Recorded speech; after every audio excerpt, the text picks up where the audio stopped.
যশোর শহরের বুকে এক টুকরো কুয়াকাটার ফিলিংস কতটা অস্বাভাবিক আর হাস্যকর মনে হলেও এটাই বাস্তব সত্য। যশোর শহরের রাস্তা সড়কে এখন হাঁটু সমান জল। সারা দেশে চলমান বন্যা পরিস্থিতিতে বিপদগ্রস্ত দেশের এক অংশ জুড়েই ইতিমধ্যে যশোরের সারসা বেনাপোল এলাকা দিয়ে জলের পরিমাণ যেন বেড়েই চলেছে।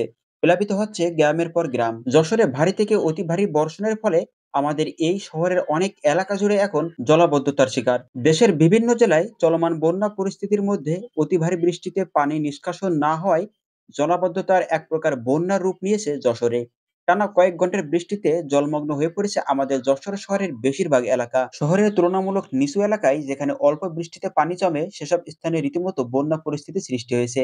ক্রমাগত বাড়ছে এই জলের পরিমাণ। অধিকাংশ স্থানে হাঁটু সমান পানি জমেছে, কোথাও কোথাও মাজা সমান পানি। বাসা বাড়িতে পানি ঢুকে পড়েছে। শহরের বহু রাস্তা ও গ্রামাঞ্চলের মাঠঘাট পানিতে থই থই করছে। ভেসেছে পুকুর ও মাছের ঘের। শহরের অন্তত ৩০টির বেশি প্রধান সড়কে পানি জমে আছে। এছাড়াও অসংখ্য লেন বাই লেনে রয়েছে পানি। এছাড়াও শহরের ছোট বড় সড়কে জলাবদ্ধতা দেখা দিয়েছে। এসব সড়কের দুই পাশে ড্রেনে ময়লা আবর্জনা মিশ্রিত নোংরা পানি উপচে পড়েছে সড়কে, যেটা পরিবেশের জন্য এবং মানুষের জন্য প্রচুর হুমকি স্বরূপ। সড়ক ছাপিয়ে সেই পানি ঢুকে পড়েছে বাসাবাড়ি ও ব্যবসা প্রতিষ্ঠানে। গত রবিবার ও সোমবার সন্ধ্যা ও রাত মিলিয়ে মোট ২২৮ মিলিমিটার বৃষ্টিপাত রেকর্ড হয়েছে এই দুই দিনে আমাদের যশোর শহরে। ভিডিওটিতে যশোরের যে অঞ্চলের ভিডিও চিত্রটি দেখা যাচ্ছে এটা হলো আমাদের যশোরের টিবি ক্লিনিক মোড় এলাকাটি, অর্থাৎ রেল রোডের পাশেই। এখানে রেল রোডে এখন হাঁটু সমান জল। এখানে প্রচুর জলাবদ্ধতার কারণে এই রেল রোডে প্রচুর পরিমাণে জল বেঁধে থাকে একটু বৃষ্টি হলেই। আর সেই বৃষ্টির জল প্রধান সড়কের পাশ দিয়েই এখন বাইলেন অর্থাৎ ছোট ছোট রাস্তা দিয়ে প্রবেশ করছে। চরম ভোগান্তিতে পড়ে গেছে আমাদের যশোর শহরের সাধারণ মানুষ এবং যানবাহন যাত্রীরা। চারিদিকে করছে পানিতে থই থই।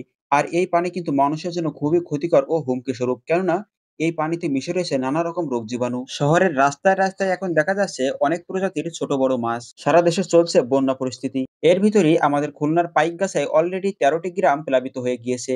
এছাড়াও আরো অনেক গ্রামই এই বন্যা আক্রান্ত হয়েছে বলে জানা গিয়েছে। তাছাড়া আমাদের যশোর সহ যশোর, ঝিনাইদহ, নড়াইল এই সমস্ত অঞ্চলে কিন্তু বন্যার জল চলে আসার আশঙ্কা রয়েছে। আর এমনিতে যে জল দেখা যাচ্ছে এটা হলো আমাদের যশোর শহরে জলাবদ্ধতার কারণে মূলত এই জলের সৃষ্টি হয়। অর্থাৎ এখানে এই জল ঠিকঠাকভাবে নিষ্কাশন ও পয়ঃনিষ্কাশনের কোনো ব্যবস্থা না থাকায় একটু বৃষ্টি হলেই আমাদের যশোর শহরের প্রতিটা মোড়ে মোড়ে ঠিক এরকম জলাবদ্ধতার শিকার হতে হয়। আমরা যদি সাধারণ মানুষেরা যত্রতত্র প্লাস্টিকের ব্যবহার নিষিদ্ধ করি বা কমিয়ে আনি, তো আশা করি এবং একটু সচেতন হলেই কিন্তু এই জলাবদ্ধতার এই সমস্যাটা দূর করা সম্ভব। এজন্য যশোরের বুকে উত্তাল সমুদ্রের বুকে চলছে এক ধরনের উভচর গাড়ি, যা অনায়াসে জলে ও স্থলে ২ জায়গায় ঠিকঠাকভাবে চলতে পারে। ভিডিওটি দেখে একটু হলেও মনে হতেই পারে। এছাড়া পরিস্থিতি বিবেচনায় বলাই যায়, যারা গাড়ি ধোয়ার সময় পান না তারা এই সুযোগে এই গাড়ি নিয়ে বের হয়ে যেতে পারেন রাস্তায়। এতে বিনা পয়সায় পাশের গাড়িটিকে স্বচ্ছ জলে ধুয়ে দিতে পারে অন্য গাড়ি।